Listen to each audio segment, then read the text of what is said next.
కొడుకు reception cancel చేసి రైతుల యూరియాకు 2 కోట్ల విరాళం. సీఎం రేవంత్ రెడ్డికి చెక్కు అందజేసిన మిర్యాలగూడ ఎమ్మెల్యే లక్ష్మారెడ్డి. గ్రేట్ నిజంగా చెప్తున్నాం కదా.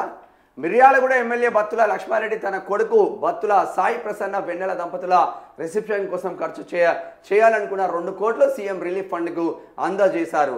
ఆయన గురువారం హైదరాబాద్ లో సీఎం రేవంత్ రెడ్డిని కలిసి చెక్కును అందజేశారు. రిసెప్షన్ రద్దు చేసుకున్నామని ఆ డబ్బు తన నియోజకవర్గ రైతులకు ఉచితంగా యూరియా ఇచ్చేందుకు ఖర్చు చేయాలని సీఎం ను కోరారు. మరి ఇప్పుడు ఏదైతే ఉచితంగా అంటే రైతులు 230-240 పెడుతున్నారు కదా యూరియా బస్తాకు, ఆ బ్యాగుకు ఉచితంగా అందజేయాలని నా నియోజకవర్గంలో అని మిర్యాలగూడ ఎమ్మెల్యే బత్తుల లక్ష్మారెడ్డి మాత్రం మంచి నిర్ణయం తీసుకున్నారు. అబ్బా, ఈ విషయంలో మేము సెల్యూట్ చేస్తా ఉన్నాం. మనిషికి 2 కోట్లు ఇవ్వాలి, మనిషికి 2 కోట్లు. ఇట్లా బత్తుల లక్ష్మారెడ్డి లాగా 119 నియోజకవర్గంలో హైదరాబాద్ మేడ్చల్ ఈ గ్రేటర్ పరిధిలో తీసేయండి, రైతులు లేని పరిధిలో.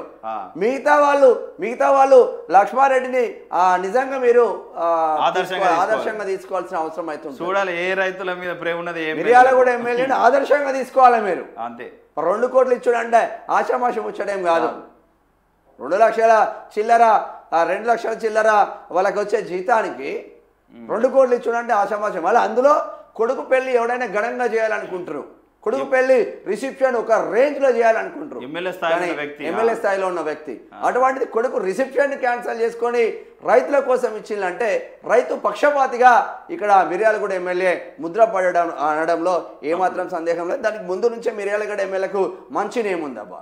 నేను మా సురేష్ యాదవ్ కావచ్చు, చాలా మంది మా మిత్రులు చెప్తా ఉంటారు రెగ్యులర్ గా, అన్న మంచోడా అన్న మా ఎమ్మెల్యే, మంచిగా పనిచేస్తారు, ఎవరు ఏమన్నా కూడా పెద్ద పట్టించుకోడు, ప్రతి విమర్శలకు ఓడు మా ఎమ్మెల్యే, అంతా మనోళ్ళే కదరా భయ్, వెళ్ళండిరా సూరి వెళ్ళండి, మంచిగా చేసుకోండి మీరు అని అందరికీ మంచి సలహాలు ఇస్తాడన్న మా ఎమ్మెల్యే, మిర్యాలగూడ ఎమ్మెల్యే అని మంచిగా చెప్తా ఉంటారు. సెల్యూట్ అన్న మీకు. ఇప్పుడు బీఆర్ఎస్ లో ఉన్న వాళ్ళు అందరికి కూడా ఇవ్వాలి 2 కోట్లు అందరూ ప్రతి ఒక్క ఎమ్మెల్యే. బతుకమ్మ దసరాకు 7,754 స్పెషల్ బస్సులట 20 నుంచి వచ్చే నెల 2 వరకు నడపాలని ఆర్టీసీ నిర్ణయం తీసుకున్నారట. రాష్ట్రంతో పాటు ఏపీ, కర్ణాటక, మహారాష్ట్రకు సర్వీసులు స్పెషల్ బస్సులు మాత్రమే అదనపు ఛార్జీలు ఉంటాయట. ఆన్లైన్లో ముందస్తు రిజర్వేషన్లు కూడా కల్పిస్తూ ఉన్నది ఆర్టీసీ. బతుకమ్మ దసరా పండుగలకు ప్రయాణికుల రద్దీని దృష్టిలో పెట్టుకుని 7,754 ప్రత్యేక బస్సులను నడపాలని ఆర్టీసీ నిర్ణయించింది. ఈ మేరకు గురువారం ఆ సంస్థ యాజమాన్యం ఒక ప్రకటన విడుదల చేసింది. ఈ నెల 20వ తేదీ నుంచి వచ్చే నెల 2వ తేదీ వరకు రాష్ట్రంలోని వివిధ ప్రాంతాలతో పాటు పొరుగున ఉన్న ఏపీ, కర్ణాటక, మహారాష్ట్రకు ప్రత్యేక బస్సులను నడపాలని నిర్ణయించుకున్నారట. ఇక స్పెషల్ బస్సులకే ఛార్జీలు పెంచుతూ ఉన్నారట 50%.